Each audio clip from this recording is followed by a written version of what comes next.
Welcome to Thursdays at 3 p.m. Eastern Standard Time. My name is Jesse Ott, the host of this podcast, which is all about beverage innovation. I talk with innovation pioneers from agriculture to glass. Thank you for listening, and be sure to subscribe to be notified of all new episodes. Hello, everybody, and welcome to Thursdays. I'm Jesse Ott, and I have Ken MacKenzie here, founder of Fresh Victor. I'm super pumped to have him here. He's got a great story. I can't wait to unfold it. And we're going to have a tasting today of 4 different flavors. So super excited about that. How are you doing today? I'm fantastic. Thank you so much for having me on, Jesse. I really appreciate it. No, thank you for sitting down with me and sending product to try. This is one of the most favorite things in life that I just love to do is meeting people and their passion projects that they've been working on. And, you know, I've had several entrepreneurs on here, and people just love to hear the story of the overnight entrepreneur. And that's just not the case at all. No, we call it the 10-year overnight success. Yes, the 10-year overnight success. I mean, Tito's, Tito's wasn't overnight. He had to work hard too. That's right.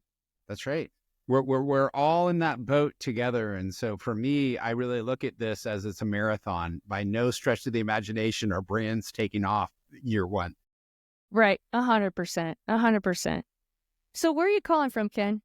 So I'm in Northern California. I'm on the peninsula. We're just about 20 miles south of San Francisco. Okay. Nice. Are you getting all that rain? Buckets. It just was pouring down yesterday. Yeah. Wow.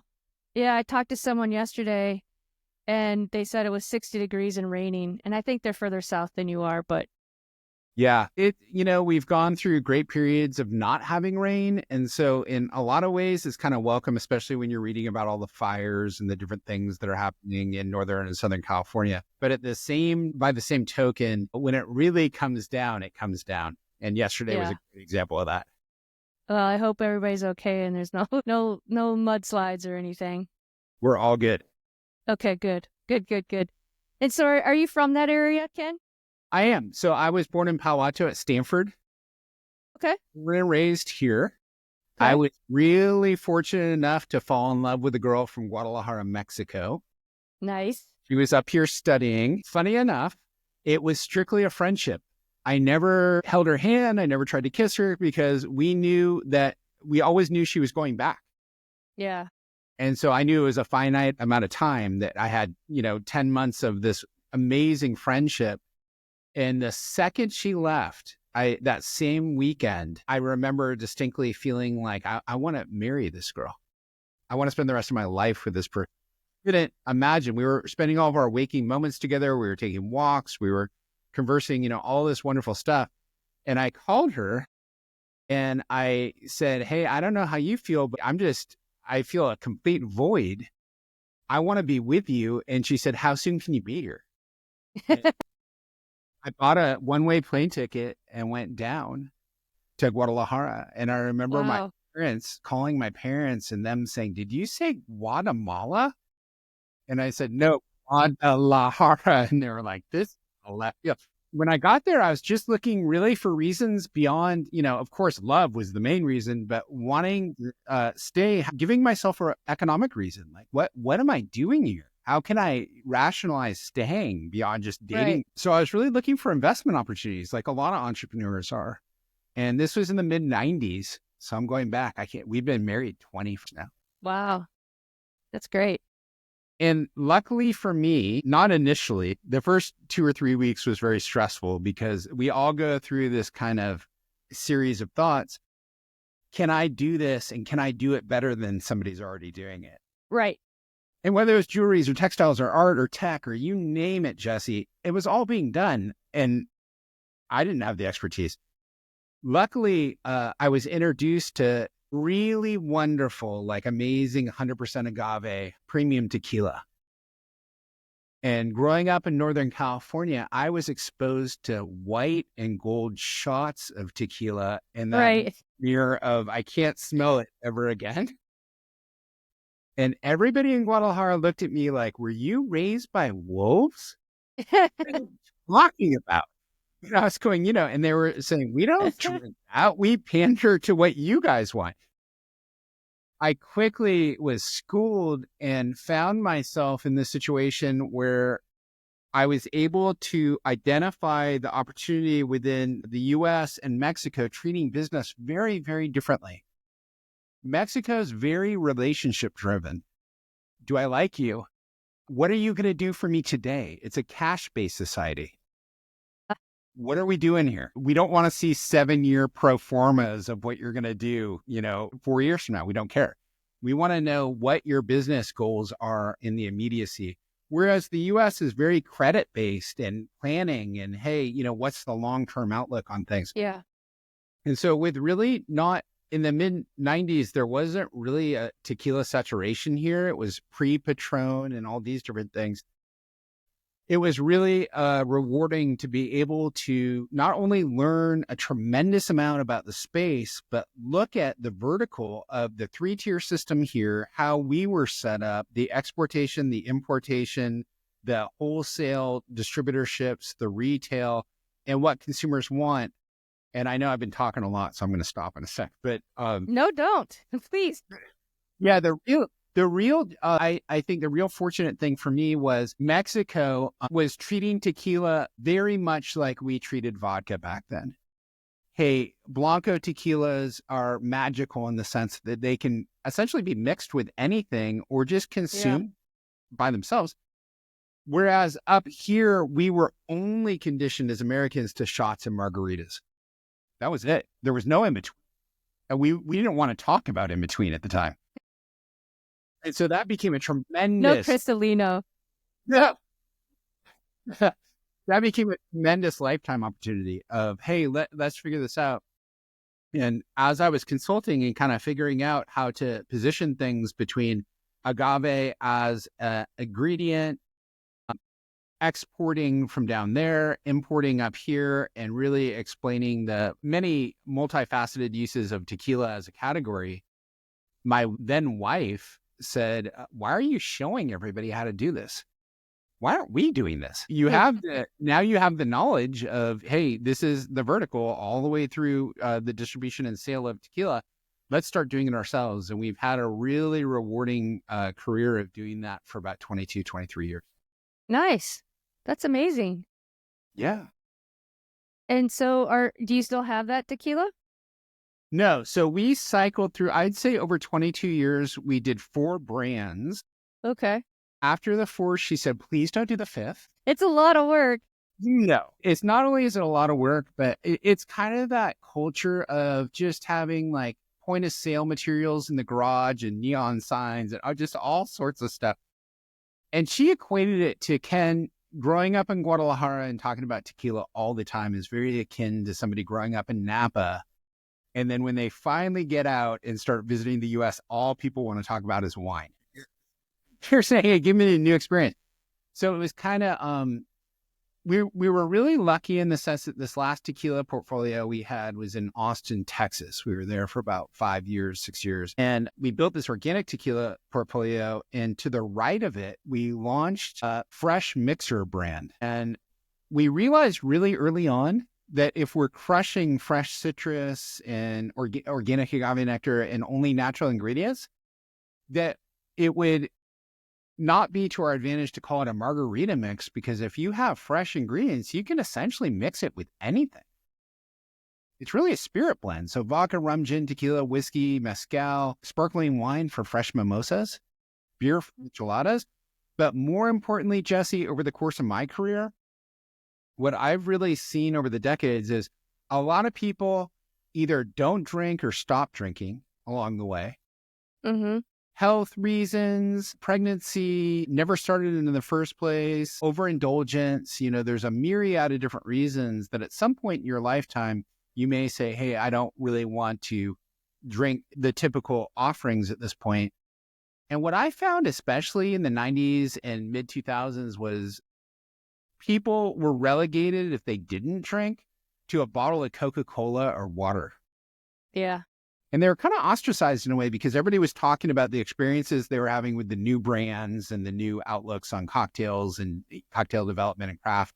segment. With this, one of the most rewarding things for me by far is not only the broad market opportunity of being able to work with everybody because it goes across all sectors, but also seeing my friends and family and people that don't drink, being able to use our fresh mixers with tea or sparkling water or just still water for agua fresca and drinking the same ingredients I'm drinking so we can compare notes. Yeah, that is really cool.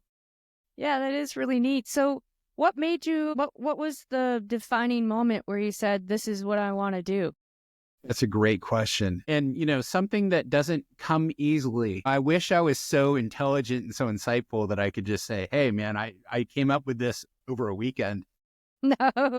It doesn't usually happen that way. But for me, I was traveling all over the country for a number of years, just doing kind of tequila education with distributorships, mostly kind of wine and spirits distributorships, national accounts, kind of the big restaurants and casinos and cruise ships and the amusement parks and resorts and hotels, the kinds of places that you would drink a margarita or a daiquiri or a Mai Tai there.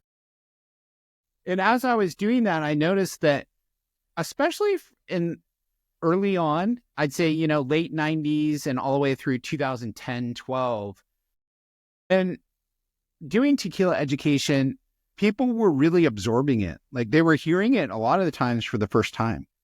Like, tequila's good? And, I can come back to it. I've been off it. Yeah.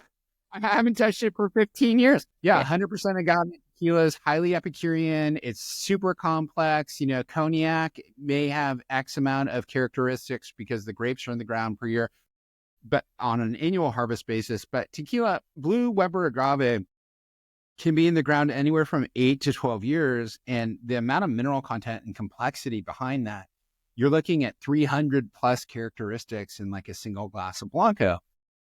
So they were fascinated by the tequila educational, facet of what I was talking about. As I was entering into kind of the more broad market ways to use tequila in drinks, because, a lot of Americans are going to want to have them in cocktails. I was building and squeezing and shaking and doing all these things.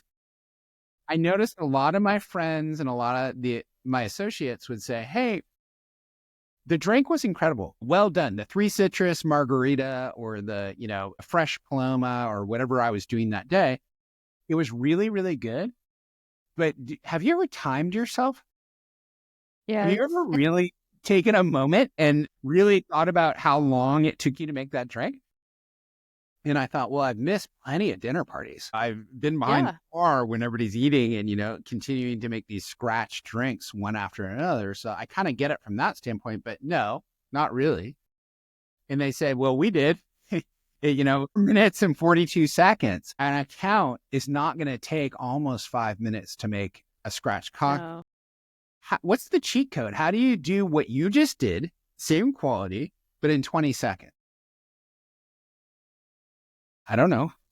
Right. If I knew that, I'd be there. And it was a real challenge. And it was an interesting challenge, Jesse, because it really made me not only think critically about it, like, wow, this is a real opportunity, but address it. And I think the cool thing about Austin and being there at the time was we were right across the street from Whole Foods corporate. And, I could see the need both on premise for kind of the consumer that's drinking at an establishment, as well as the home consumer that just wanted ease of use, but maintaining a high level of quality. So important. And as we've watched this, as I'm watching my kids grow up, one of the things that fascinates me is the absolute insistence on full transparency. Yep. When I'd walk into my grandparents' houses, do you want a Coca-Cola or a Hawaiian Punch? It was, we weren't thinking like, hey, how many calories is that? And where are the ingredients? Right. We didn't care. No, I didn't care. It was basically like, hey, convenience and what kids like and what they're attracted to. I wasn't thinking lead dye number 5, but any stretch of the imagination. With my kids, what just absolutely I'm taken aback every time this happens. Where are you getting it? Is it fair trade? Where What are the quality of the ingredients? How are you putting it together? Is it kosher? Is it non-GMO? Is it preservative free? Is it all natural? Is it, what is the caloric intake? All the different questions that you get. And so for me, really what I learned very quickly was if this full transparency is going to be a generational thing where it continues, they want to know all this. And I want to make something really, really exceptional or good, much like the tequilas. I always stuck to the premium space as opposed to, the easy thing to do. The only way we could do this properly is to have a cold chain product, not a shelf stable product with preservatives, like kind of those neon green, cloudy mixers that you see that are separated, but something that actually had a code date on it that said, hey, you should enjoy it by this date. And man, the resistance to that within the industry itself, like the distributors, the vertical of, if we have to distribute this and it's going to go on a supermarket shelf or a liquor store shelf, how is it going to be merchandised? How are you going to move it? How is the consumer going to learn about it? There was a myriad of different questions. And so we really tested that against our tequila brand and created a fresh mixer. And man, it got a lot of attention very quickly. We saw people light up and go, this is really good. This is something that we can get behind. And let's say that a lot of times couples at home or whatever, one person will like whiskey, one person will like tequila, one person will like gin, one person will like vodka. They're all different tastes. Like you don't necessarily always drink the same thing. It was really easy with these freshly, cold pressed mixers to be able to say, you can use the same mixer with both things. Suddenly you have a way to do this at home very easily. Same with the restaurants and, the accounts. And that's where our passion really lied was, hey, we're on to something here where we can do this in a way that isn't really being done right now. And it makes people really happy. They want to share it with other people and celebrate with it. And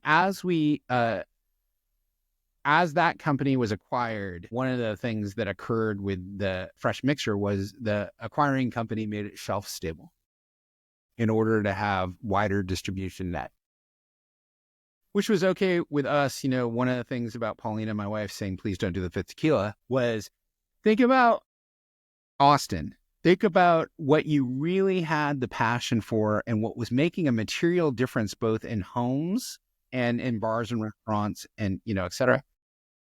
And so we decided to do kind of the 2.0 version of the Fresh Victor version. We wanted the first name in the title, the first thing that you read to say fresh, to just scream it. And then the Victor, it's a victory for you. You win. You're actually I love that. Making something good and fun. The Llama is and you're going to laugh at me because this is so immature and pure. I know, but I can't help myself. I'm a real brand guy. Tony Tiger. As a great example, doesn't matter if you subscribe to it and you love it or you stay away from it completely. You know what it is. You can recognize that from across a grocery store and know exactly what that everybody knows that. That's for sure. Yeah. Even if your parents have said, you will never try this, you know what it is. Yeah, for sure. Excellent branding.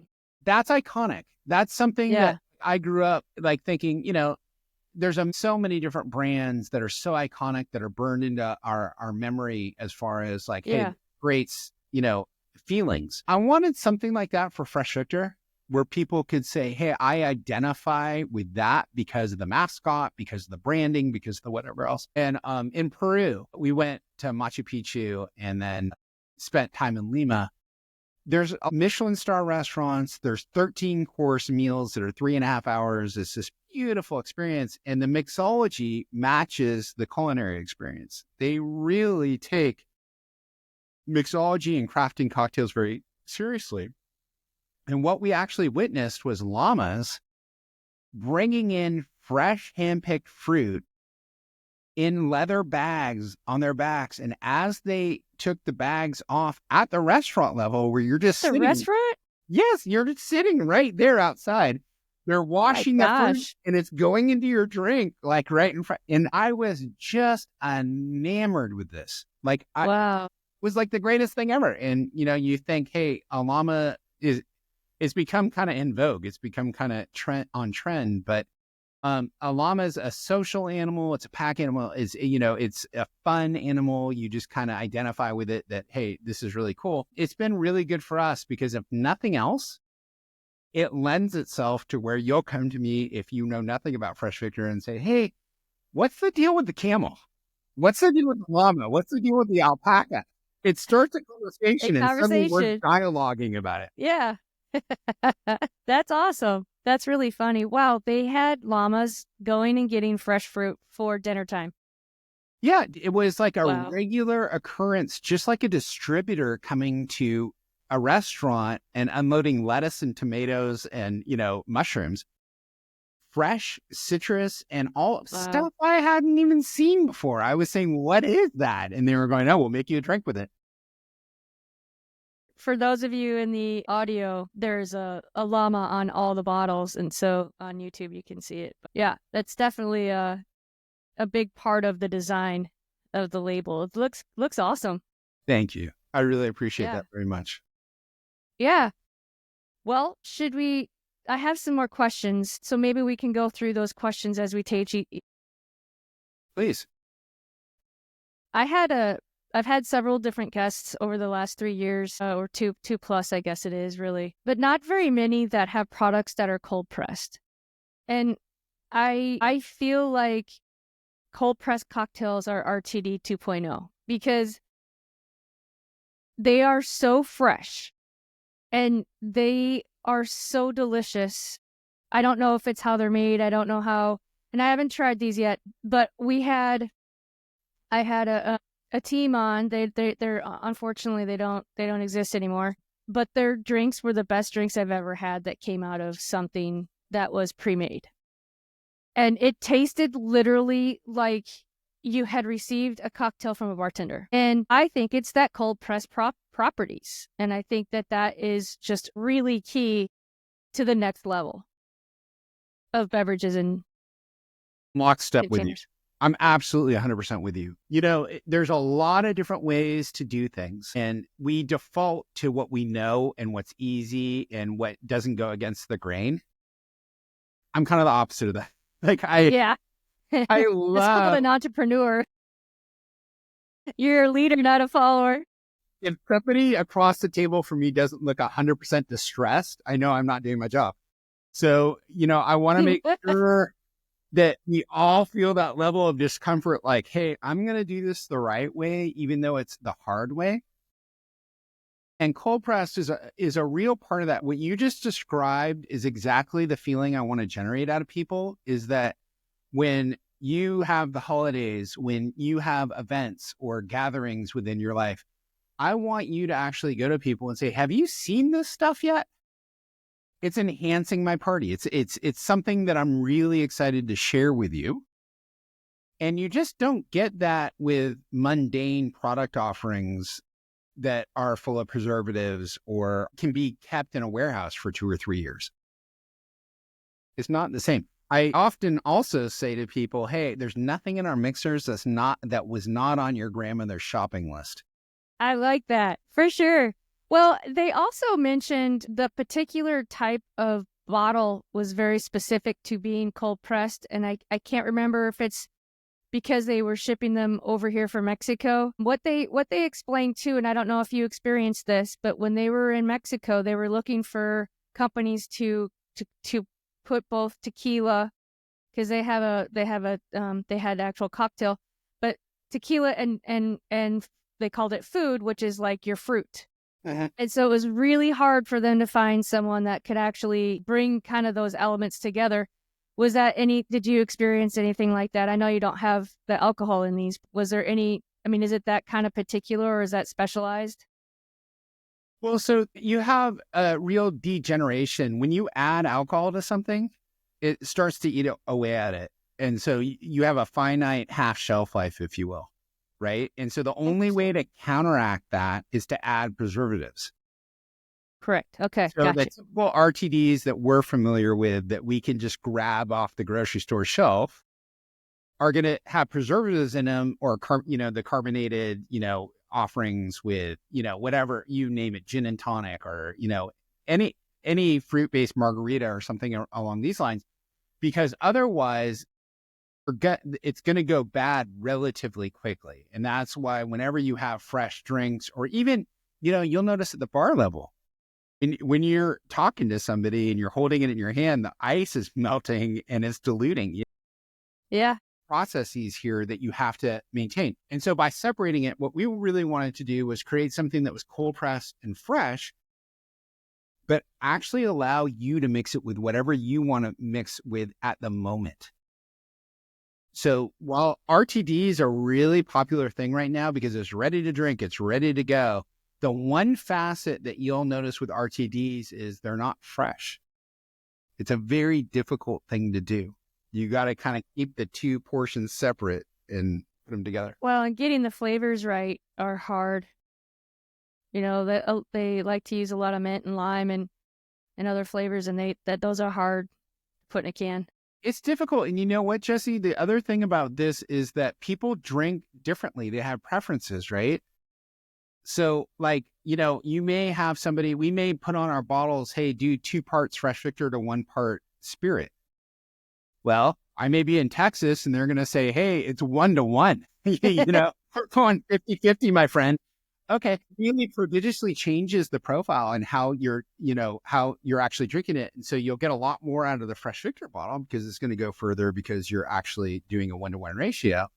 But I don't want to make an assumption like with an RTD where it's already prepared and you're going to drink it the way we've formulated it. In this sense, it's all up to you.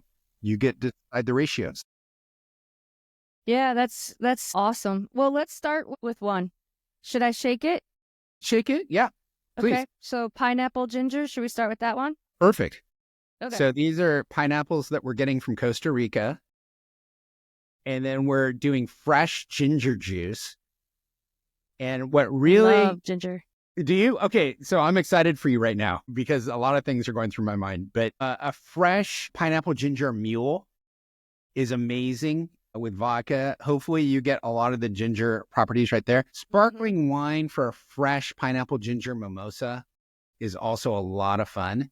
Yeah. But any neutral-based spirit, whether you like vodka, rum, tequila, mezcal, gin. I'm getting the freshest pineapple flavor ever right now. I'm not getting a lot of ginger yet on the nose. Not on the nose. You're going to have to. Well, that is so good. It's almost like you smell the pineapple, like true form grape pineapple, and then the ginger kind of comes in, and it's not overbearing or it doesn't bite, but it kind of cuts the sweet. And so it's this layering effect of this kind of sweet pineapple deliciousness. And then that ginger creeps in. It's not spicy like a lot of times it can be. It's not at all. I could see where you could, like you were saying with the mule, you could add the ginger beer.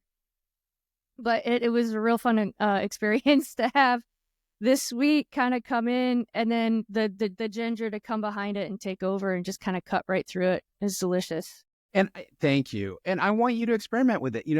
This should be fun, right? At the very least, and it should be culinary. And so like with the ginger beer, there's a lot of different ways to do it. The default way, of course, is the ginger beer, but you could technically, with the way that we've formulated this, just do that with club soda or tonic, or there's a lot of different ways to get there. And so I always say, have fun with it, Yeah. I can't wait to, I'm not like you, Ken. I am not a mixologist. And from the podcast and just combining both households, we have different flavors of different things. And sometimes I'll be like, okay, let's just have some fun, and I'll pull some stuff out and I'll just stare at it. And I'm like, I don't know what to do. Well, with these, I don't have to worry about it. Yeah. Yeah. I could just try the different bases with the different flavor profiles, because some of the non-alc stuff that we have has their own flavors. So I'm curious to see how they could mix with these. So that'll be fun. You hit the nail on the head. And that, that's my default. You can't be in the spirits industry and just be drinking all day, every day. It doesn't work like that. That's not real life. Right.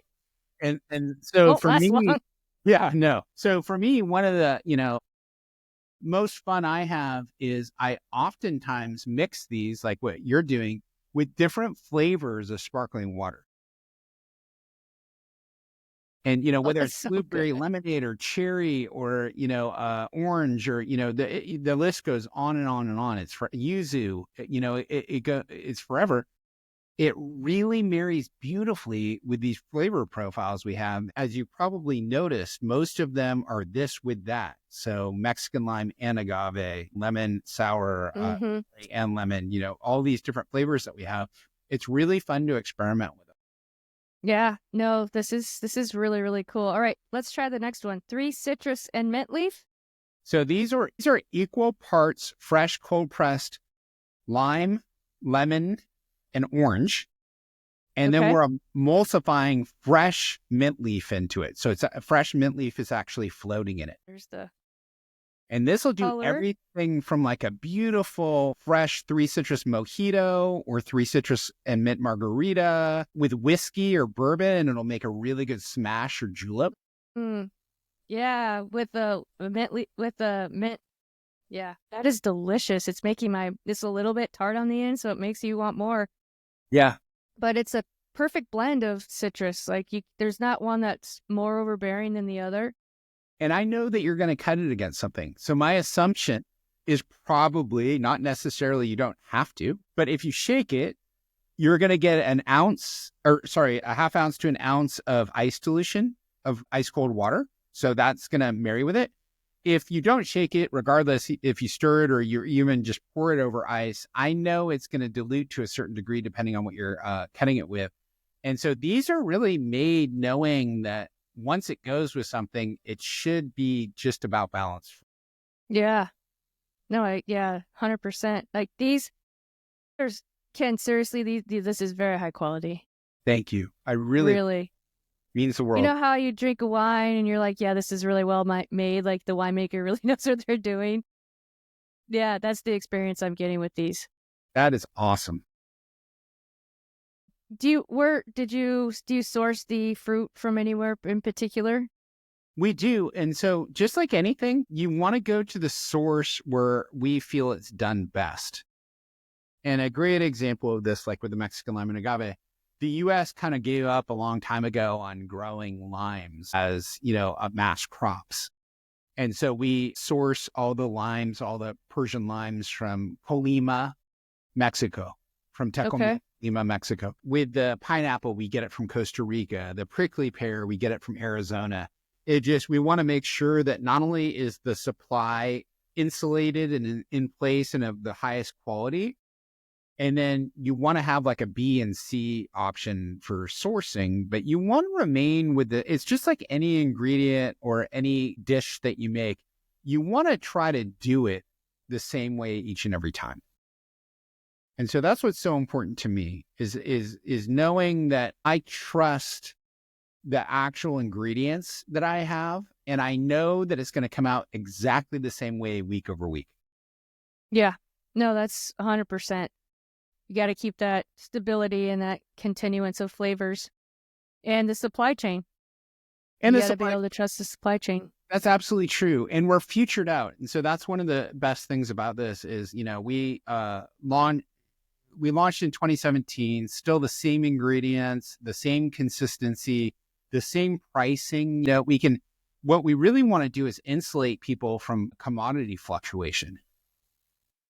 When you're dealing with actual citrus week in and week out, one of the things, if you're not contracted out, is limes can be $18 one week and $180 the next. And you're like, What's happening here? And so that's scary. It's totally scary.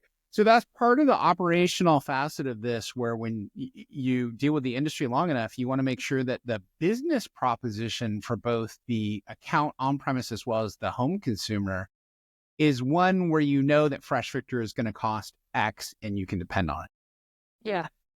Well, that's great. So should we go to the third one? Sure. All right. Grapefruit and sea salt? Yes. So this is very reminiscent of fresh palomas, and the way that it's done in Guadalajara. And so you want that sea salt element to really elevate it. You want the grapefruit to be very bright and pop. It's also brilliant for like a salty dog with vodka. Yeah. Yeah. Definitely get the, obviously the grapefruit. Yummy. Oh, Isn't that fun?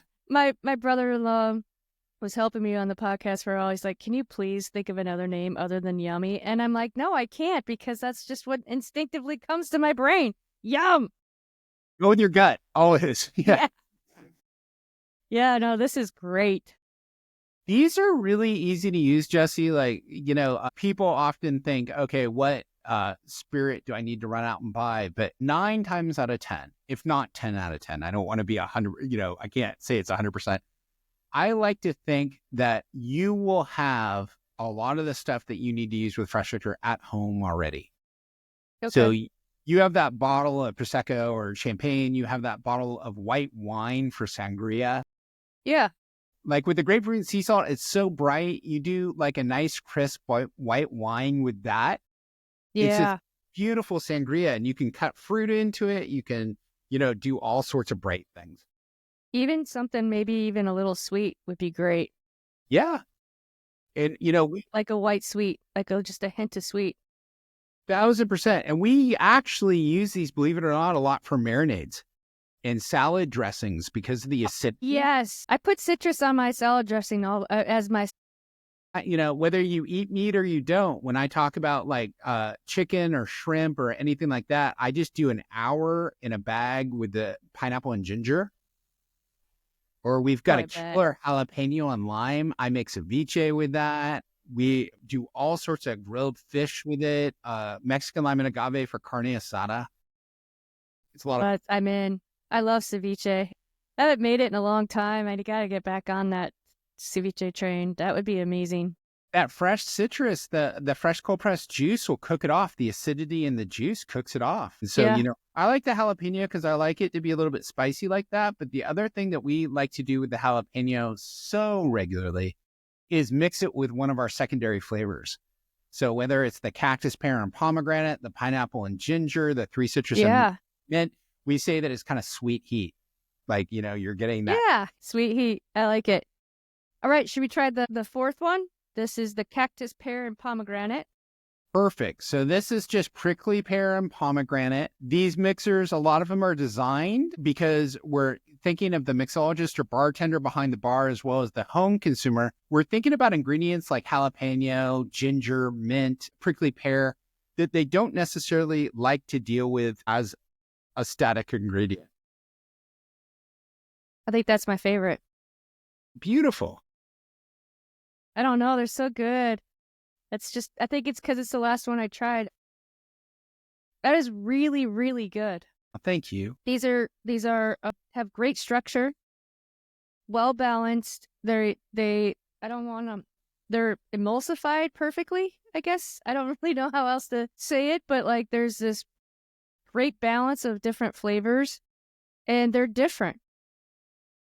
That's what we... I guarantee you're not going to see grapefruit sea salt anywhere on any shelf. That's what we try to pride ourselves in. Really the flavor combinations, that there's so much that you can do with them. We tried to kind of touch every corner of the business as far as, let's say, just the cactus, pear, and pomegranate was the last one you tried. Let's say you wanted to do that with Grey Goose and Patron Citron. You can do that in a rocks glass. You can do that in a tall glass with a little soda water. You can shake it and do it like a martini up. You can probably make 5, 6, 7 cocktails from the same ingredient. That sounds really fun. I love these, Ken. So can you give us a little bit of background into how you came to these flavors? Do you have a team? Or was it based on some research or just kind of your gut and trying these different things with your team? It's being in the tequila space for so long, you really see cocktail trends. And so I know, living in Texas, living in California, spending time in Florida, spending time in New York, Chicago, you look at Tequila on the whole, margaritas, palomas, these sorts of things. Prickly pear comes up. The citrus comes up. Like one of our most popular margaritas on menus in Texas 10 years ago was the 3 citrus margarita. So that profile works. Jalapeno, it's something that's spicy, whether it's a margarita, rumrita, or anything else that you're doing with it. You're using it as a base for a Bloody Mary or anything else. That's something that's not easy to get right each time, especially if you're slicing the jalapenos, taking out the seeds. You want consistency. And so what I really tried to do was formulate these to say, here are fresh, bright ingredients that people want in their cocktails, but aren't necessarily easy to put together, aren't simple. Like, hey, I'm just going to run out to the store and nail this in 10 minutes. It's like, hey, if you're going to balance the pineapple with the ginger, the 3 citrus equal parts with mint, if you're going to do the prickly pear and the pomegranate, these are things that you want to be able to depend upon. Now, with 9 flavors, we originally were looking at 4 or 5, but you wanted to have a portfolio that kind of encompassed something for everyone. Yeah. No, I think you've done that. And what do these retail for? So if you're at a store, it can be anywhere from, usually you'll see them at $7 or $7.99 per 16 ounce, and you'll get a solid 5 to 7 cocktails out of it. So the proposition really is you should be able to have a fresh cocktail for $1, $1.50 at home. Gotcha. Okay. That's at the and are they sold? Sorry? That's at the 2-to-1 ratio. And so, like I said, if you go 1-to-1, that 5 to 7 is easily going to become 10 to 12. Right. Okay. Yeah. And so are they sold singly or are they sold in packs? They're sold as single bottles. We have 2 bottle sizes, and this is kind of a funny thing. For the food service, for kind of the restaurant industry or the bars, we do a 64-ounce handle bottle. And that'll make anywhere from, let's say 21 to 30 drinks. So a batch. When the pandemic hit, drinking in home was up 420%. And so people didn't want the pints anymore. They wanted the handles in their backyard. Right. Hey, there's going to be 6 of us out here, and we're probably not going to have just one. Right. Okay. So those 2 sizes are available both in retail and on our website. Okay. You go to the 16-ounce bottles and you can mix and match, which is a lot of fun. You can say, hey, I want a big grapefruit and sea salt and a small cactus, pear, and pomegranate, or however you want to do it. And so we'll usually see it for $7 to $7.99 at retail. The larger bottles are probably kind of in that 20 to 22 range. Again, we're trying to zero in. There's no way to control retail. Once you sell it, they're going to do what they want as far as markup and everything else. And so it's a variable cost. However, I'd like to think that we're somewhere in that $1 to $1.50 kind of range per pour, and that you got getting a real benefit from it. And how long does each bottle last once it's open? That's one of my favorite parts of this. So we do all of our shelf life studies at UC Davis. It's so close. And so for us, I knew coming from the tequila industry that all we were working against was fermentation. So assuming that you keep it cold, you keep it in the refrigerator. We launched in 2017, and I have not had an account or a consumer write into me or call me and say, hey, this stuff went bad on me. Right. Like dairy or like something. Why? Because it's so acidic. A fresh pressed citrus is so high in the acidity, and then you add the bricks with the organic agave nectar kind of as a natural preservative. This stuff is very stable cold. That's great. You can't, if it was in the sun, if you're in Florida or Texas or somewhere and it's really sunny, it'll expand like fresh citrus does, and it will ferment. And so you just keep it cold. So what ends up happening is we mark the small bottles at 120 days. And so you have a good 3 to 4 months on it, unopened. Once you open it, it won't go bad, Jesse, per se. It's not like it goes rotten or anything. But what I find and this is just me being, fully transparent, is I feel like after 3 or 4 weeks, the citrus fades. Like it doesn't, not as bright and it doesn't pop as much. And for good reason. It's a fresh product. And so it's not. Right. It's a fresh product. Yeah. Yeah. Yeah, 100%. Was it hard to find a manufacturer to do the cold press? I really appreciate you asking that. So I had been through this once before in Austin, where we had done this before. And so I was under the impression, and so wrongly, like I can look back now and laugh, but it wasn't so funny at the time. I thought, hey, I've got this. Give me a little time and I'll get all my ducks in a row. Well, the company that I was producing with for the Austin product was in Southern California, and they were acquired and closed. That would have been my first call, right? And they were eventually no longer there about a year and a half after I. Flying around the country, I realized relatively quickly that there's not a whole lot of options for doing fresh cold press products. Everybody defaults to shelf stable. Everybody wants to make sure that you have optimized shelf life of a year or two.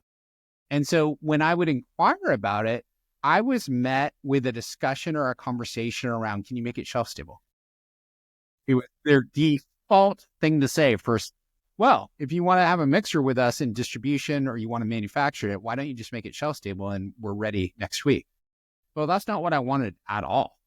And so I was really discouraged, much like when I first got to Guadalajara. Like I was feeling like, oh no, I'm not going to be able to figure this out again. But we had it. Like we were so close. There were some options, but when the first year or so, what I found as a sweeping generalization was they were really nice facilities, but they weren't doing exactly what I wanted to do. Like they were cold pressing fresh apples and, they did really good apple cider. And I was like, yeah, but how about lemons and limes? Limes, which are completely different. Yeah, those aren't in the building. So, we were going to Now, the funniest part about all this, me stressing out, me feeling like, oh, my stomach hurts and how am I going to do this? And I'm stuck, is it turns out that the best facility by far was in my own backyard. No way. Yeah, right? That's awesome.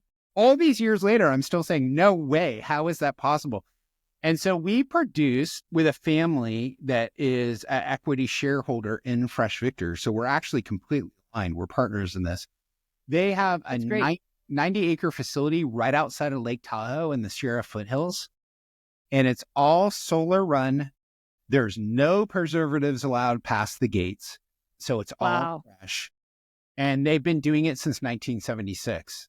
And so they're very adept at understanding fresh, cold, all the things that have to be blended and all the things that have to be done.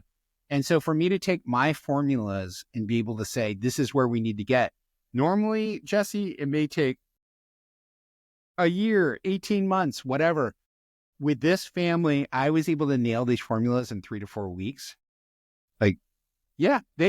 We spoke the same language. So it wasn't like I was trying to explain, this is how you produce something. They were like, yeah, this is what we do every day. So just tell us awesome. the recipe. And so when we got into it, it felt like a natural fit with the glove. It just worked right away. There was no, there was a complete understanding. So that was the best part about this.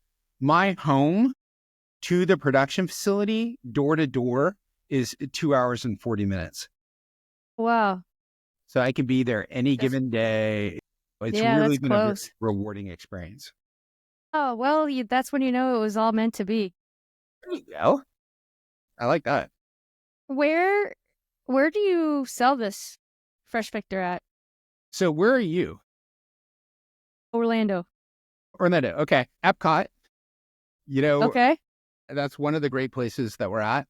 But for us, we have a fairly good footprint in Florida on premise. So we sell to restaurants, to bars, to hotels, to resorts, to, these sorts of places.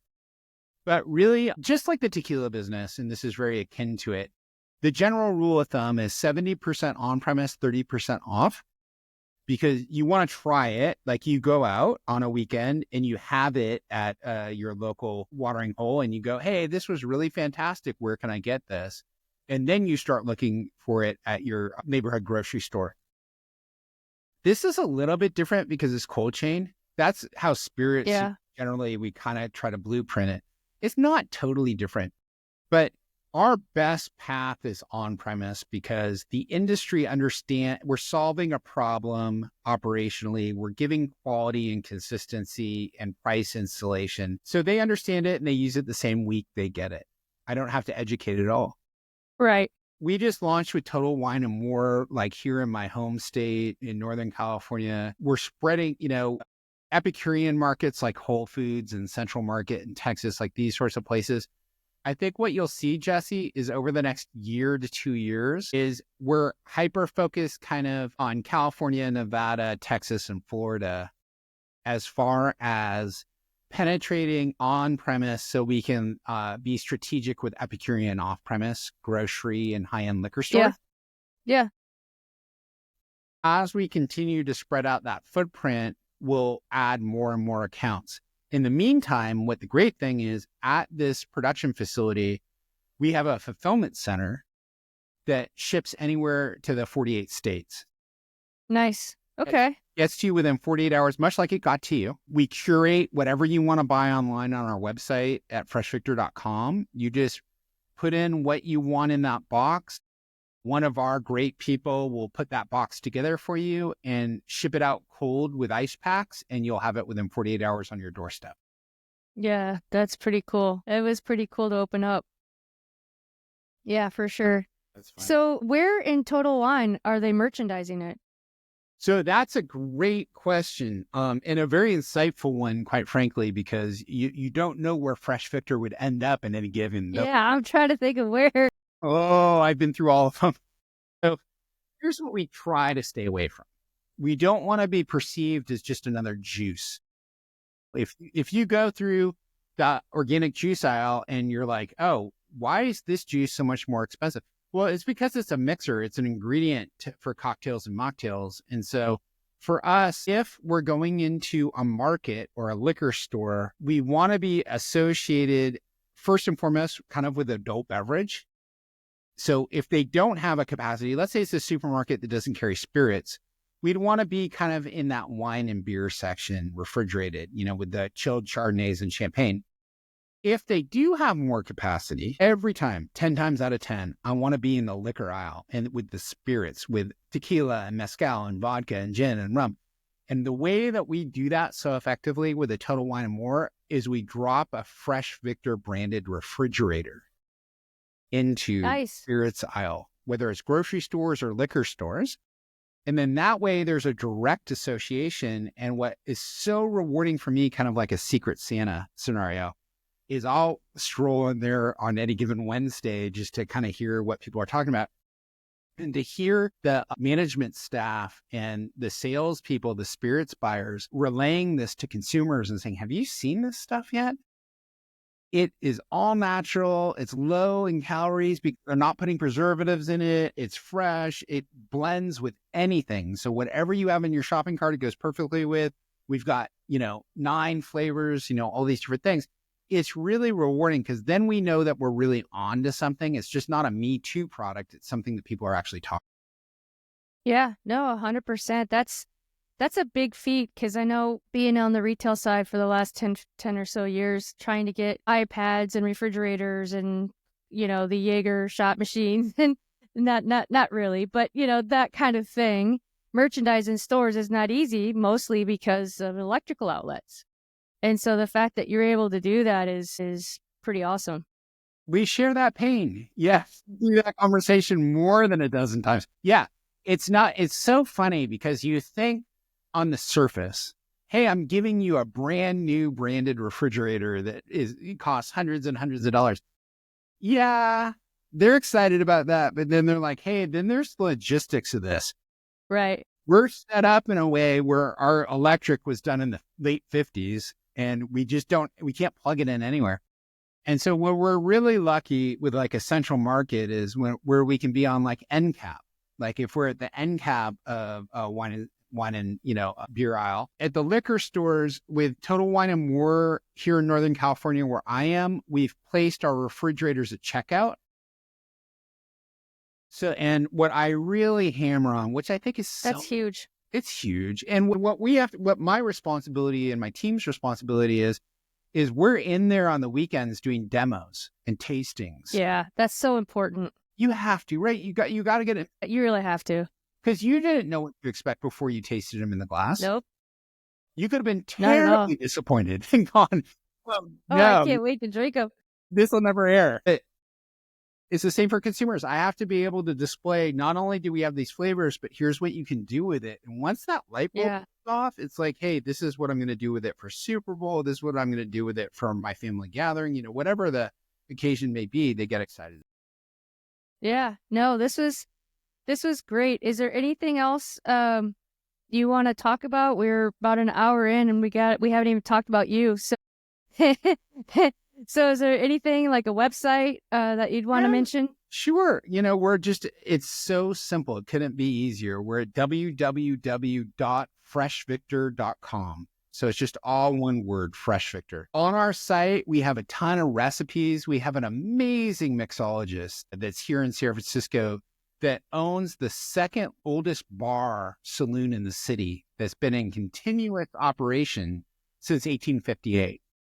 Cool. It's called awesome. It's called Elixir, and it's on 16th and Guerrero in the Mission District. His name's H. Ehrman, and he's known for just stellar, fresh cocktails, building from the ground up. He's really globally renowned, but he's been able to take Fresh Victor and really amplify it in the way where he's saying, hey, you know me by reputation. All I do is fresh, and I love using this stuff. And so he creates the recipes on our website where you can just go and get a ton of different ideas there. Nice. You can look at all of our flavors and ideas as far as how to curate your own tailored pack. We don't tell you how to buy. We just say, hey, here are our offerings. Go to town and just have a lot of fun with it. That's awesome. So shifting over here, do you have any mentors that you'd want to mention that have kind of helped you? Too many. Too many. Okay. Yeah. That's okay. I mean, the quick elevator pitch, my father, first and foremost, has believed in me from, day one. He taught econ, and he was the first person to teach me, hey, is somebody doing it, and are they doing it better than you? And stick to quality, stick to premiumization. I have a ton of mentors here that I came up with that have been just instrumental in the tequila business, down in Guadalajara. But also up here, Scott Barnum, it comes to mind. He's actually P.T. Barnum's great nephew. Cool. A huge consumer guy here in the States that did everything from Frito-Lay to, Pete's Wicked Ale and Crave Jerky and a bunch of consumer brands. Blythe Jack, at TSG Consumer has been one of the biggest supporters I've ever had in my life as far as business and being able to help us get to where we need to go. She is almost clairvoyant with picking the winners. She knows what it takes to build a brand, to exit on a brand. Her belief system keeps everybody going as far as you're going to go through a lot of rough times. You're going to have low lows as well as high highs, but persistence is the key. And if you have something this good, it will work. You have to figure out the puzzle pieces. And Don Plumley from Sage Partners has been instrumental in the how we work corporately. And from an organizational facet, these three people have been huge with Fresh Victor, as well as H. Ehrman. I mentioned him as a mixologist. Him giving his support to this and saying, hey, you know me as an industry person that doesn't settle, that doesn't compromise.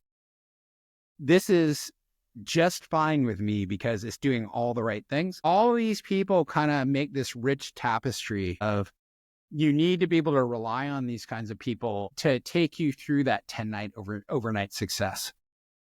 It doesn't come quickly. And so you need these types of people to support you. And I've been really, really lucky. I'll also say the Barsotti family, the manufacturers, the producers here outside of Tahoe in the Sierra foothills. They didn't have to roll the dice on this. They could have said, hey, we're not interested in doing a project like this. And they did it because they saw an opportunity to do something different and to approach a space that people weren't approaching. And by doing that, we're kind of pioneering a category. You are. Yep.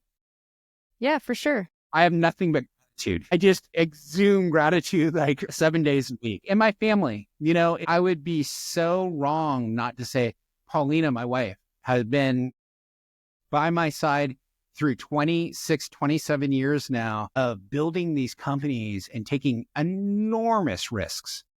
I mean, not just like, hey, but like, hey, we're all in 1,000% in. There's no way to get away from it. But this is exactly what we want to be doing. And my kids, Mila and Mara love Fresh Victor and the Llama, are sharing it with friends all the time, are going into the garage fridge and taking them out and mixing them with sparkling water and using them in punch bowls at their parties.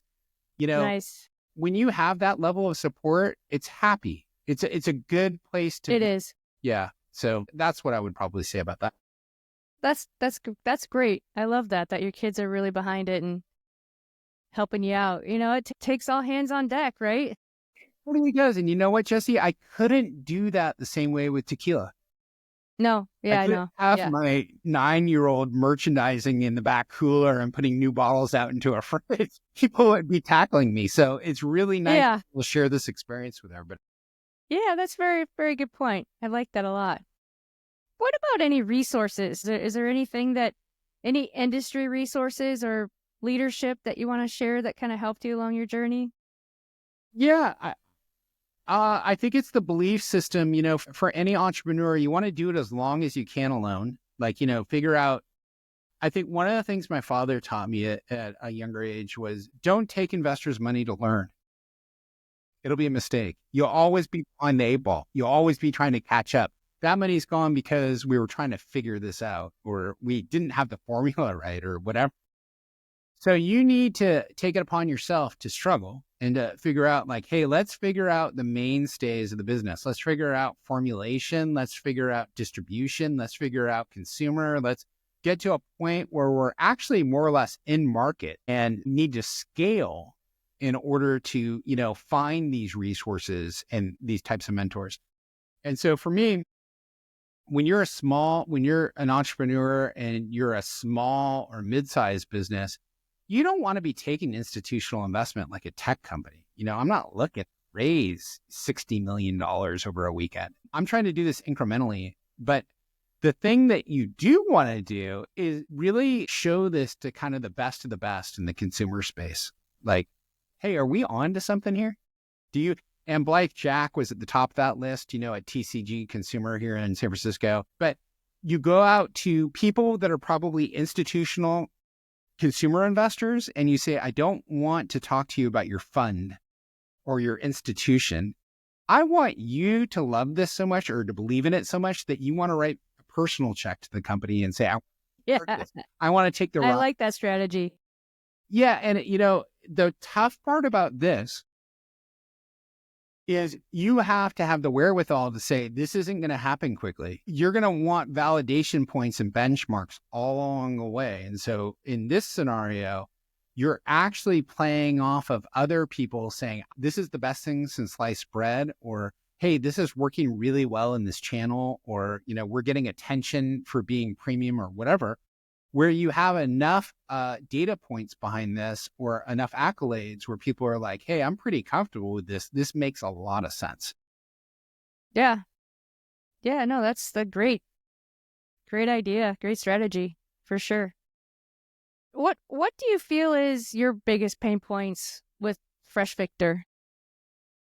Distribution, I think, is probably the easiest one to identify. I think when you have a cold chain product that actually has code dates on it, much like dairy or yogurt or fresh OJ or anything along those lines, the industry that we have pinpoint or that we're focused on aren't used to that. They're used to shelf stable. Hey, I can have this out in the middle of the aisle. I can keep this back room. This isn't something that I have to actually focus or think about. It's just something that's just automated. And we're really changing the way people think about, changing the way people drink.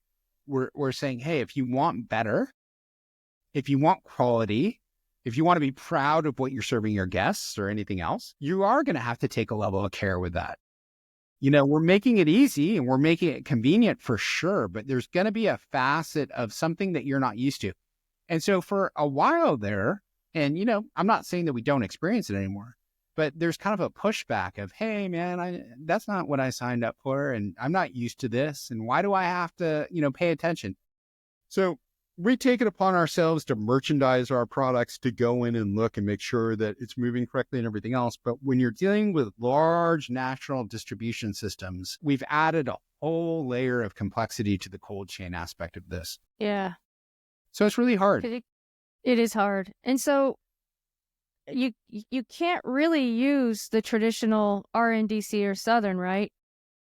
Wow. Because they don't. Far ahead of me. You're absolutely right. So by experience and tradition and everything else, the way Southern and a lot of the large 3-tier distribution centers, the wine and spirits distributors, are set up, it's not necessarily cold chain, it's climate control. Right. Climate control.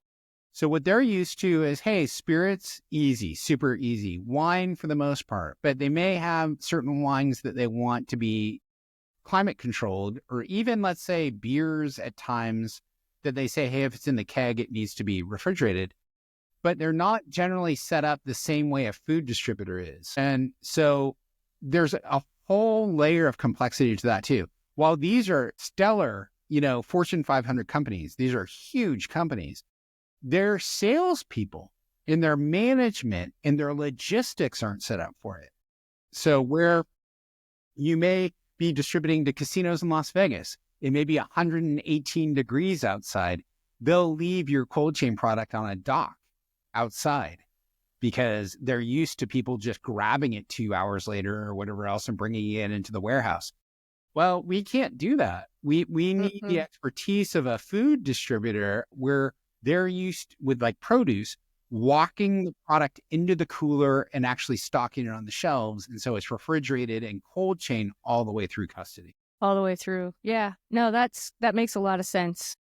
Yeah. Because the general 3-tiered system that we know from our side, they don't have the technology, they don't have the understanding or the means really to be able to execute that. So I think that's perfectly done. So are you using like PFG or? Yeah. Yeah. So we're really fortunate that, like, the top 3 in the country have us. Okay. It's a unique enough item where it's just, but Jesse, it's like anything that you've seen in our industry, right? When you have these enormous distributors, it's like the Death Star. Like, you're just like, you're this little rebel You're force. Luke?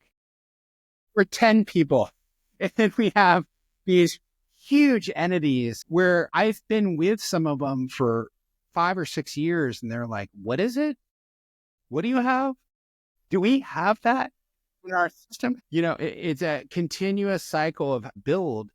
And the fortunate part is, I'd say, we're getting relatively enough attention where the accounts are going for pull through. So we're starting to really change the outlook of where, when we grew up, or at least when I grew up, I'm sure I'm older than you, but the thing being that mixers had a really negative, assignment to them. They were seen in neon green, high fructose, corn syrup, cloudy. How long has this been here? Oh my God. And you could never, like, anchor a party with it. Like, it was just this is all we have. Like, this is what we're going to use. And so I never name by names, but I will say that was kind of the standard. And so for the industry on our side, what people look at is like, well, we highlight the spirits. We'll lead with, hey, it's Ocho tequila, or it's, whatever's on the menu for the margarita or for the daiquiri or whatever. But we're not used to psychologically giving credit to the mixer. Right. Now, what's kind of changed that? Like, just as we've come up, is like Fever Tree is a great example of a company. Great example. Premium. Didn't apologize for it. And, in London, they were saying, years back, Are you nuts? You're charging 4 times more than the average competition. This will never work. Well, look at their valuation now. It totally worked. Yeah. And they didn't apologize. Totally worked. And so nope. The cachet of that kind of premiumization is people are proud to put Fever Tree on the menu. It's becoming the same thing with Fresh Victor. When we launch, people are like, we don't know who you are. We don't want to lead with this on our menu. Well, now they're realizing, hey, they can superimpose our ingredient panel that you have in front of you. Just take the ingredients and put it on our menu. We're okay with saying a Fresh Victor Mexican lime and agave margarita, a Fresh Victor 3 citrus and mint mojito. Yeah, they can make so many more cocktails. Yeah, so that brand recognition for me is really, really important. It's what I take so much 100%. pride in with my family. It's why we did it, right? And so yeah, I get it. I totally get it that it's an evolution, that it didn't happen overnight. It didn't happen in a year or two. What ends up happening is me imploring them, I'd like some level of credit for this. I'd like you to be proud to be serving what we have. And I know you're not used to being proud, but now you can be. And that's starting to work finally. It took a number of years. Now we're seeing it more and more. And if we can get that brand equity or recognition on premise on menus, and then off premise with consumers where they have it in their fridge, like you will this weekend, your in-laws can see it in your fridge. yeah. That thrills me to no end. This was not something I was thinking about last night, but yet here we are. It's the same thing. Here we are. To see. Yeah. What's your outlook? What do you think about the next couple of years?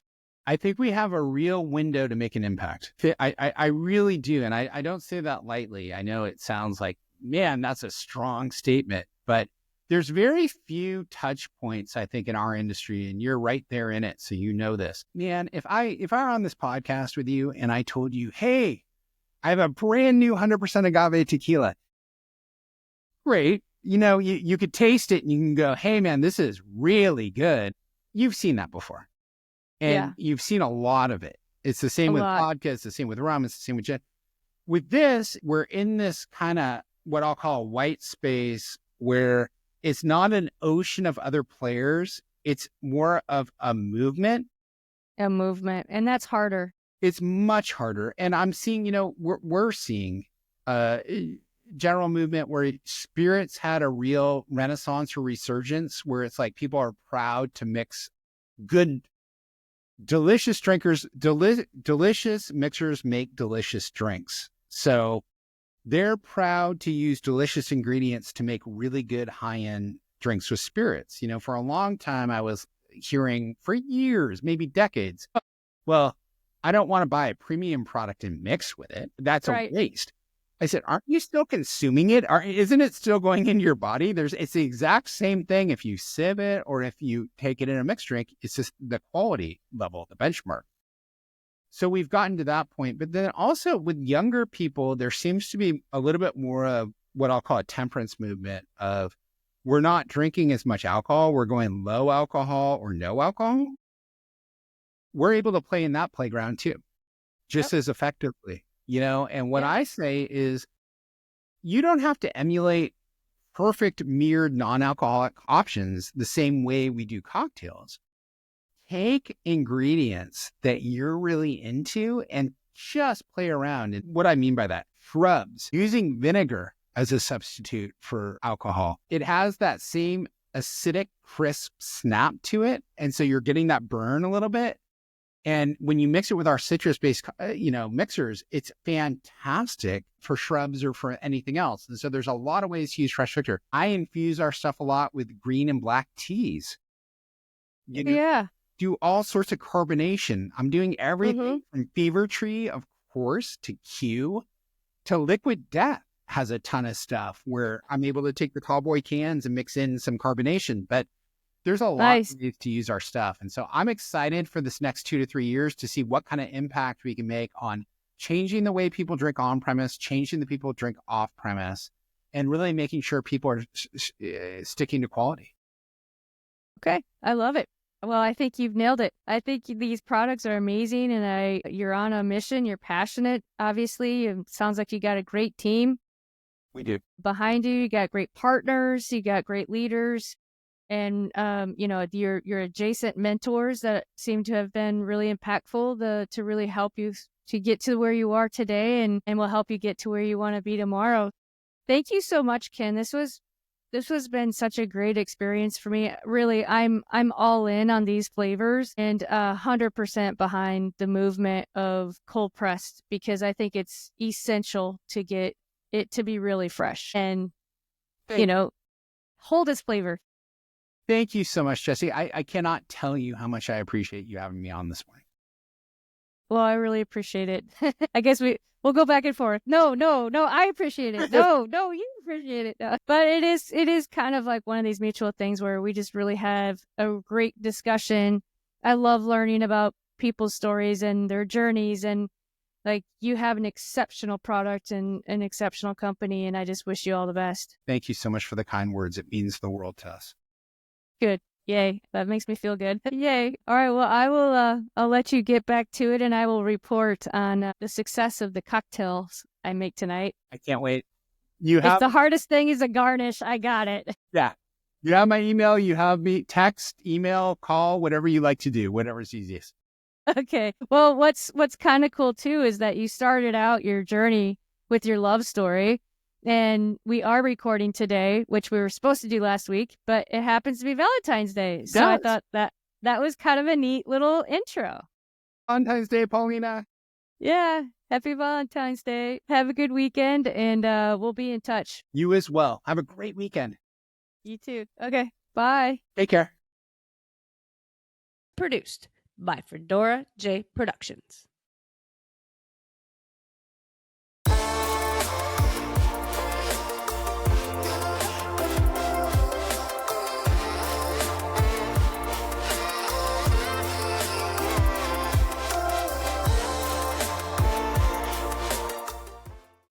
Tune in next Thursday and have a great week.